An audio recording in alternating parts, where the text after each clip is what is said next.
नमस्कार सगळ्यांना आणि आज भोगीच्या सगळ्यांना शुभेच्छा। तर आज आपण मिक्स भाजी बनवत आहोत। इथे तेल टाकून घेतलेले आहे, कांदा आपल्याला मस्त तेलामध्ये परतून घ्यायचा आहे, मीठ टाकून घ्यायचे आणि आपल्याकडे बाजारामध्ये आता भरपूर भाज्या आल्या आहेत, म्हणजे काय काय भोगी भाजीला लागतं। प्रत्येकजण वेगवेगळ्या भाज्या भोगी भाजीला वापरल्या जातात। तर तुम्हाला आवडतील त्या भाज्या घ्यायच्या आहेत आणि चिलाची भाजी आवर्जून त्याच्यामध्ये टाकायची, छान टेस्ट येते। तर इथे टोमॅटो टाकून घेतला, कांदा टोमॅटो मस्त आपला परतला जातो, नंतर हळद टाकायची आहे आणि सगळ्या भाज्या मिक्स करून आपल्याला कुकरला 2 शिट्ट्या करून घ्यायच्या, जास्त नाही शिजवायची।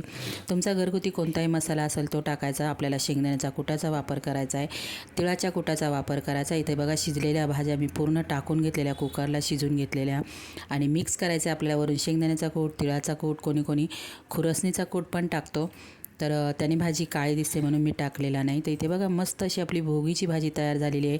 कशी वाटली भाजी नक्की एक कमेंट करून सांगा। बाय मैत्रिणींनो।